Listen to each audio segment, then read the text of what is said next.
dependent on who you are and dependent on what's important to you and dependent on what drives you, is what is going to influence how much money you are here to generate, whether that be in a job or whether that be in the entrepreneurial field. It doesn't matter. What you're generating is what enables you to live the life that you want to live. And within living that life, you get to choose how you want to gift things to others, how you want to show up in other people's worlds, how you want to contribute to the lives of others.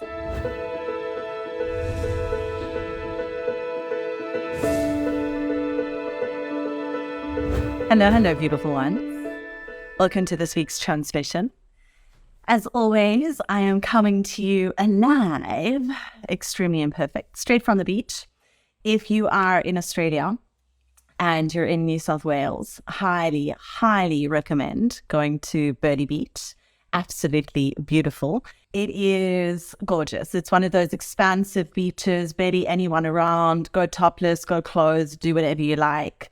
Lovely water, loads of waves. And then just down the way is Soldiers, which is another beautiful beach to go to. Lunch up on the deck at the top is the way to go. An ice cold beer if you're into that. If not, get your soda water, whatever your ice cold drink is, and enjoy the amazing view. So I'm just about to head out and have pizza with some beautiful humans here on the coast. And I've been hit by some inspo to have a chat based on all of the conversations that I was having with one of my beautiful long-standing mates and who has been in my life for about 8 years now. We talk about all the things: life, business, love, finances, where our heads are at. And yeah, I've been hit with some inspiration to have a chat about why I don't give a about the $1 million dream. And it's been so interesting over the past 5 years of being in business, how the talk of where you're at in your life and what is important is based on what you're generating. So we talk about getting to 6 figures, getting to multi-6 figures, getting to 7 figures, getting to multi-7 figures. And really dropping in today to tune in to what does the $1 million dream mean to me and how did it even come into my existence? And I got really truthful with myself today. And the honest truth is that I don't give two about the $1 million dream. And the reason is because it's not necessary in my life. It's not actually something that is going to bring something to my life in this moment. And often over the years, I've been saying, getting to the $1 million is a fun game to play. But actually, the game that I'm here to play is to live a fulfilling life. And a fulfilling life looks very different to each and every individual. In the work that I teach and the work that I embody, it is about being with your brand DNA and aligning to your brand DNA. And if I have a look at my brand DNA, which is driven by my values, principles, mission, purpose, vision, and virtues, the same thing for you and your brand essence, how you present in the world and what you're about. What I'm about is bridging the gap between power and leadership, bridging the gap between purpose-driven entrepreneurship and conscious leadership.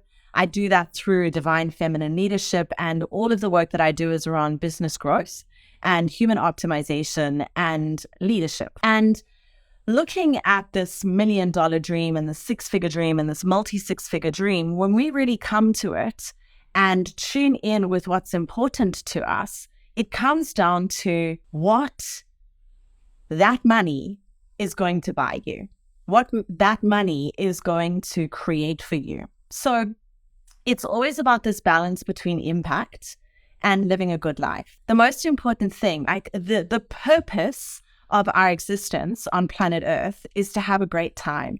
We're here to be human. We're here for a human experience. Now, we're not here to be so selfish that all we do is think about our own interests and our own existence and not consider any other human beings around us or any other animals or nature or the planet.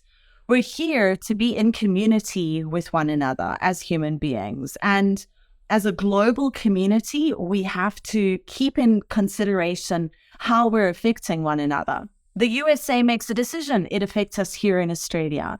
China makes a decision, it affects Europe and all of the countries around it. Every single time a country makes decisions, it impacts the countries around them and it impacts people globally.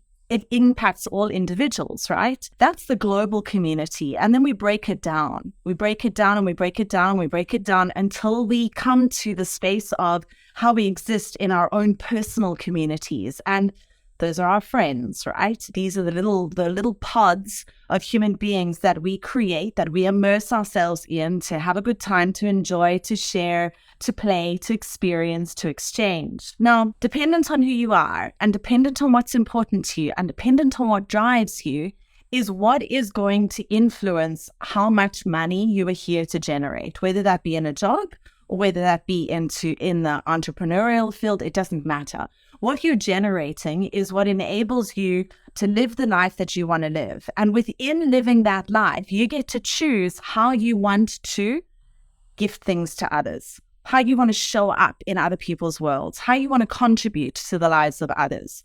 Now, of course, we've got to go to Maslow's hierarchy of needs and look at the basics. And the basics are you need to have food and shelter. You need to have a roof over your head. You need to make sure that you're getting the liquids in you, your water, making sure that you're covered, and making sure that you're being nutrified through food. If you don't have these things in order, nothing else is going to work. And as you move up the scale of Maslow's hierarchy of needs, I'm not going to run through all of them in this moment. Go and check it out on the interwebs and look at where you're sitting. Self-actualization sits right at the top. That self-expression of who you are in the world sits right at the top at Maslow's hierarchy of needs. And if you don't have these other bits and pieces in place, if you don't have a sense of belonging, if you don't feel loved, if you don't feel like you're loving others, you're not going to be able to create the resources within you to then move up to the scale of the top of Maslow's hierarchy of needs, which is the self-actualization piece. We can be influenced by all of the shiny objects. And of course, human beings around us, dependent on who we're hanging around, who we're hanging with, will influence how much we want to move forward, how much we want to drive ourselves. So obviously, if you're surrounded by a whole bunch of people that drink beers all day and eat a whole bunch of food and do with their lives and sit and watch Netflix, the more you spend your time with those people, the more you're going to want to do those things. If you're surrounded by driven people that want to get it done, that want to move forward, that want to keep fit, that want to contribute to others, you're influenced by that energy around you. And as the saying goes, you are a combination of the top 5 people that you spend your time with. So constantly looking at your circles of influence, who you're surrounded by and how they're contributing to your lives, that is going to influence your energy levels and the actions that you're taking to move forward. So when you really break things down, no matter what we do in our lives, no matter what decision we're making about the next step that we're going to take to move towards the outcome that we want to create, the first thing to do is to get clear on the vision. What is it that you're actually moving towards? Okay, cool. Now that you've got that in order, fast forward all of the time that it creates to get ready, all of the time that you are required to dive in, to tune in, to dial it in, to understand what it is that you're moving towards. Let's say we're there already. Let's say you've already got the vision. You're clear on what your health goals are, what your relationship goals are, what your financial goals are, what your self-expression goals are. And at the core of it, you've got integrity. You're a woman or a man of your word. Whatever you say you're going to do, whether it's inside your head, whether it's an internal commitment to self or it's an external commitment to others holding you accountable, you've got that integrity, right? You're making a commitment to yourself and you're making a commitment to others that you're going to follow through on this thing. Of course, you can change your mind along the way. Once you've got the vision in order, you've got to get clear on, well, what are the steps? Now, before you get clear on the steps and you move into the detail of, okay, cool, this is what I'm going to start doing today so that I can build this habit in order to become a high performer. That's what I do. I optimize human beings so that they can become high performers in the world without it being hardcore. It's just about getting done and getting it done in an easeful way because it feels good to create results and it feels good to be in a process that is aligned with who you are as a human being and how you're built from a mental, emotional, physical, energetic, and spiritual perspective. When you move into the minutiae, when you move into the detail of things, before you get there, it's about making a choice about what kind of experience you want to have. You can choose the struggle. You can choose the discomfort in ways that aren't expansive. You can choose the discomfort that lives you into your programs and patterns that aren't functional, the ones that hold you back.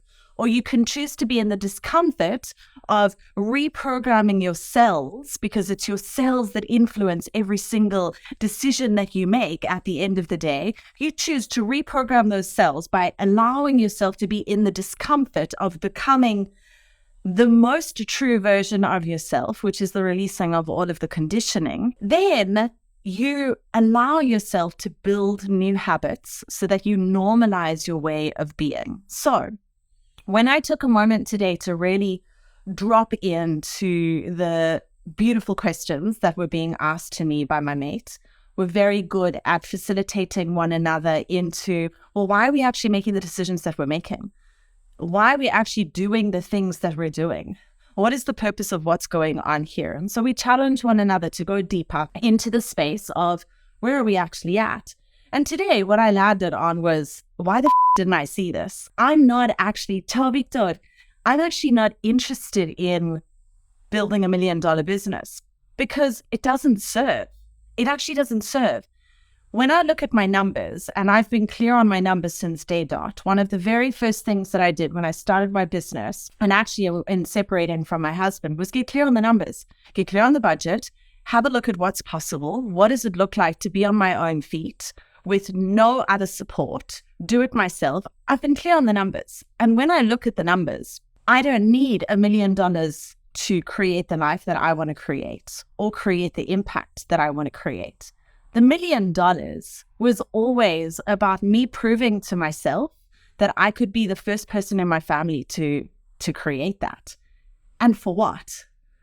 It's not going to get my family to love me more. It's not going to get my family to have more respect for me. And it's most certainly not going to get my daddy to give me a big hug or look me in the eye and say, oh, sweetheart, you're amazing. You've created $1 million business. This is not going to give me any validation. And it's not going to give me any validation from my friends either. And it's not going to give myself any validation. And I don't want to do it because I'm not interested in what is required in order to create that. It's not aligned with who I am. And it's not aligned with what I want to do in the world. When I look at my budget, when I look at my spending planner, when I look at all of the financial planning that I've done alongside my CFO, my bookkeeper, my tax accountant, when I look at all of those numbers, I'm able to create what I want to create by building a $500,000 business. And so really landing on this today and having a look at it and seeing this and knowing this for 2 years now, I've known that I can create whatever I want to create based on my vision by building a $500,000 business. The most important thing for me is community. I, for most of my life, didn't feel like I belonged anywhere. And when I started my business 5 years ago, I started it to create a platform to turn on the lights, to attract other human beings that were choosing to operate at the level that I choose to operate at. Being surrounded by human beings who are committed to attuning themselves to the frequencies that have life feeling fulfilling, the frequencies of peace, love, and joy. And that's it.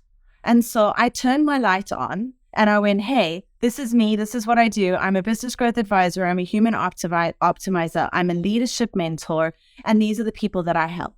I help purpose-driven entrepreneurs who are conscious in their steps that they take to create whatever kind of business they want to create. And that was based on 6 figures, multi-6 figures, 7 figures, multi-7 figures.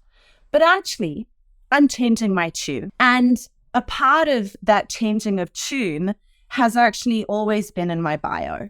And the most important thing in my bio has been to create a life of your wildest dreams without compromising who you truly are. Your wildest dream might be to build a 6-figure business. And that 6-figure business that you want to build is going to support you to create the life that you want for your family, for yourself, for your community, and for the people that you want to support. 6 figures might be enough. Multi-6 figures might be what you require because you want to buy a piece of land and you want to build some kind of whatever structure it is on that piece of land. You might have a hobby that really fulfills you in big ways that requires dollars, and that hobby might contribute to your community in powerful ways. You might only need multi six figures for that. Your dream might be bigger than that. And you might need 7 figures to create that dream. What I landed on today was the dream that I want to create for my life, to build the community that I desire to be surrounded by, a community of human beings who I know when they've done the work, whilst they're doing the work, is going to influence them to turn their light on and attract their people. What I found through my life is that I am surrounded by incredible human beings all over the place. But I find that often when I go into different communities, there is an extremity that lies within them. I'm a woman of variety. Give me a buffet any day. Tell me that all I'm going to do is eat one meal. And I'm like, that shit. I'm not interested in that. I'm about the smorgasbord. I want the variety. I'm not the woman that is just happy to live in the mountains. I want to be in the mountains. I want to be in the rivers. I want to be in the creeks. I want to be in the ocean. I want to be in the lake. I want to be in the caves. I want to climb to the top of the mountain. Sometimes I want to hang in the snow, but not much. That's not really my jam. But I love variety.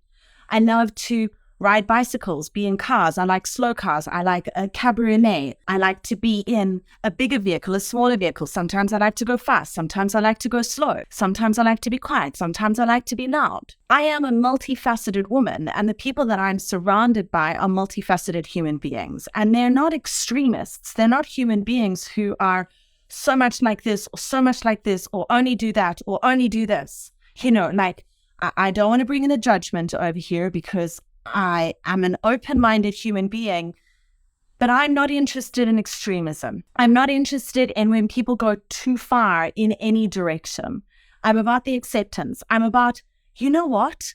Do whatever the you want to do. It is up to you, just as long as you're a kind human. What I'm experiencing at the moment with my 14-year-old is that he holds me to such high account that he doesn't leave any space for my humanness. And although I'm a woman of high integrity, there are certain things that I choose to do and not do.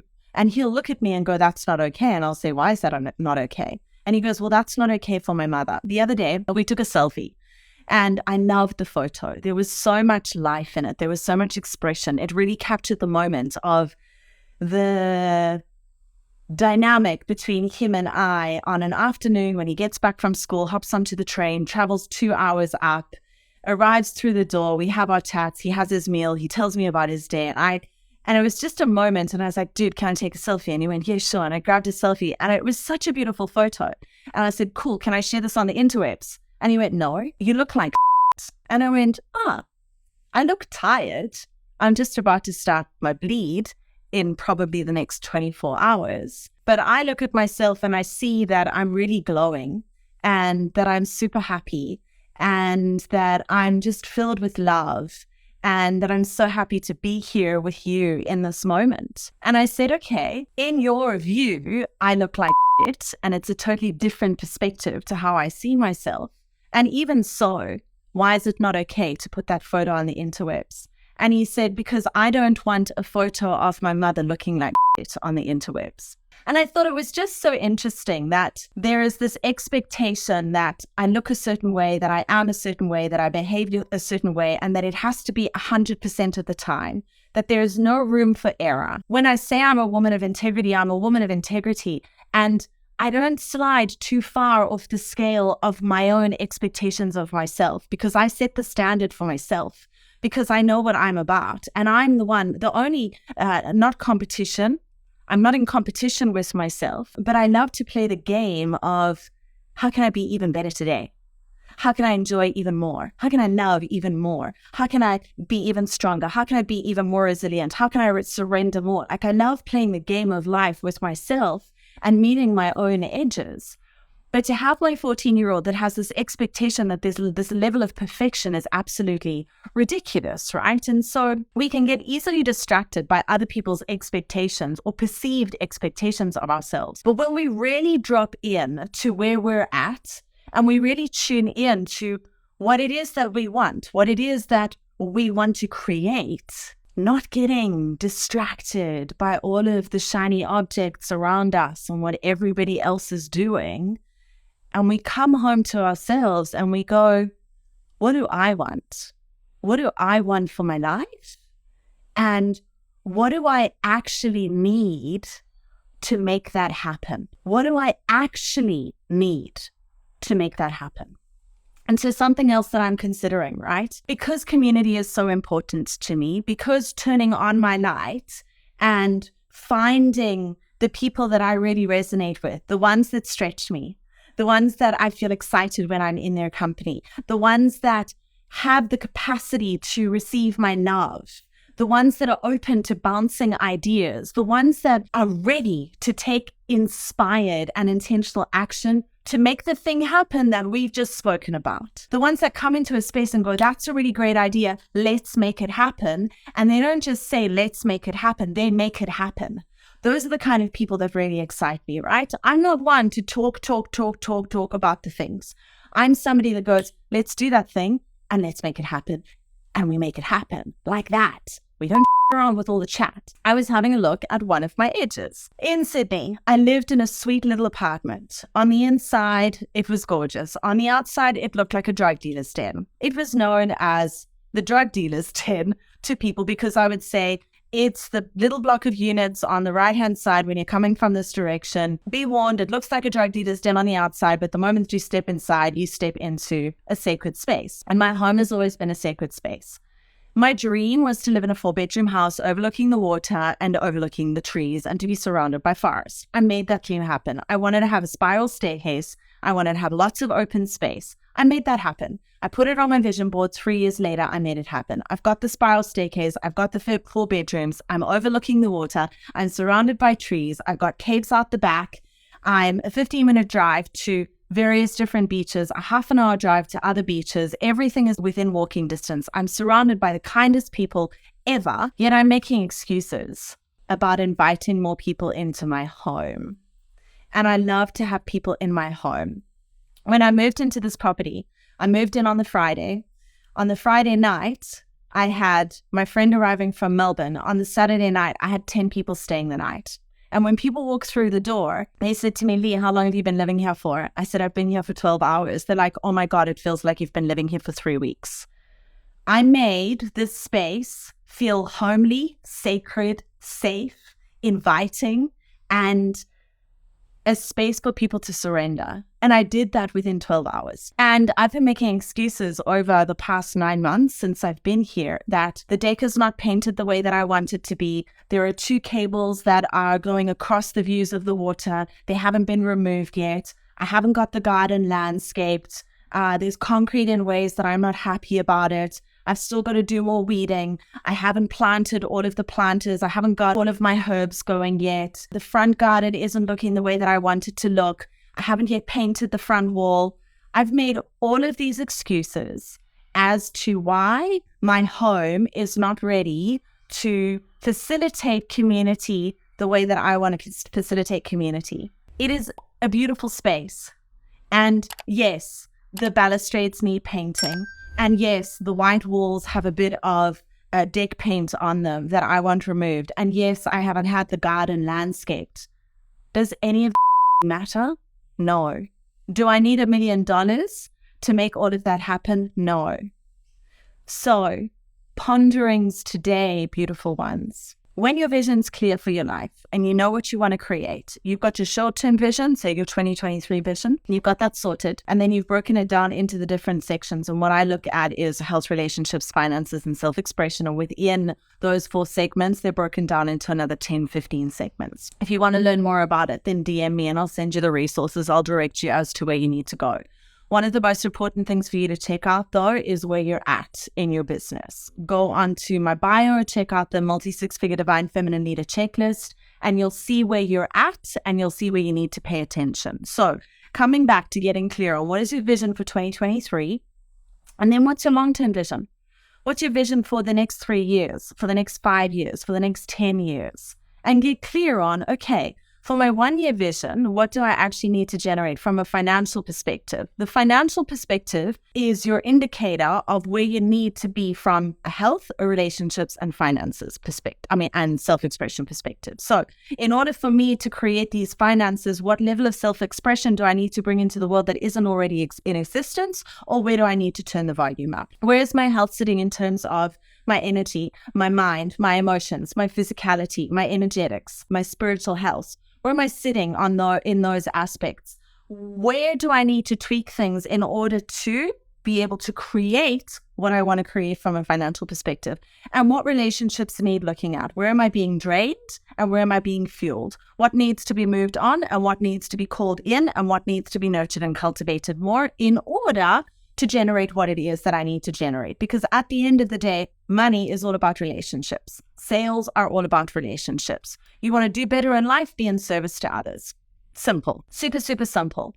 So what do you need to create whatever it is that you want to create in 2023? Now go long-term thinking. Okay, in the next 5 years, what do you want to create? And why do you want to create it in 5 years? When we look at timelines, I like to say drop the timelines. Drop the timelines for the big dream. At the same time, I say bring the timelines in because they're a guide, right? They're a guide. So we can say in 5 years, I would like to create this. In 5 years, the reason why I would like to create this within 5 years is because my children are growing up, or I want to have a child, or because I've always dreamt of traveling to this place to do this thing.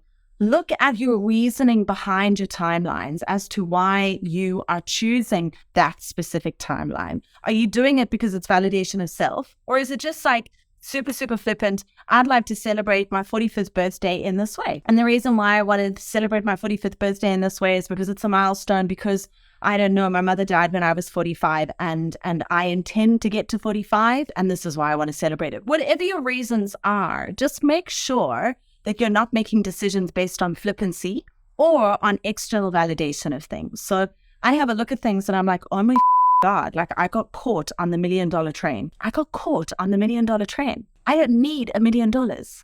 It doesn't actually inform my 5-year dream. If you haven't listened to episode 1 of the Business, Sex and Being Human podcast, which is also on my Business, Sex and Being Human YouTube channel, which is a brand new channel, I started with 10 followers. I'm a huge fan of starting from nothing. It's the sufferer in me. We love to create something from nothing and watch it grow and watch it flourish.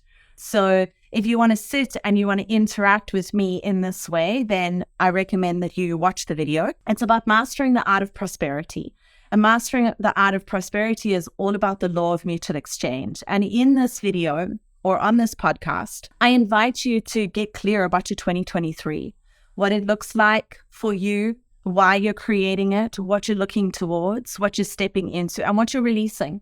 There'll be stuff from 2022 that you haven't released yet if you haven't given yourself the opportunity to be in a reflective mode of what 2022 was for you. So before we can create space for something new or to cultivate and nurture what already is, to bring that into more of an expansive state, we've got to make sure that we've let go of stuff that no longer serves us. If you haven't checked out that episode, I highly recommend that you do.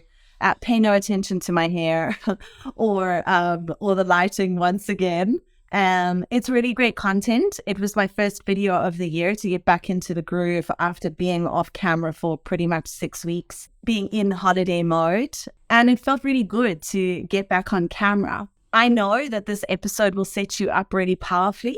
And I invite you to start there and then tune into your goals and your dreams. You know, what a wild dream is for you. You know, for me, it was really wild to move into a home that every single morning when I stand in my kitchen, that I overlook water and private yachts and the forest and the trees. It's wild. Like, this is a wild dream for me. My next wild dream, that's when I know it's huge. That's when I know it's a wild dream, when it moves me to tears. So I invite you to really allow yourself to go to that space of what moves you to tears. My next wild dream is to open my doors, open my home up to communities of people I have lots of pods coming through, like 3 people at a time, 2 people at a time, 1 person. I have lots of sleepovers.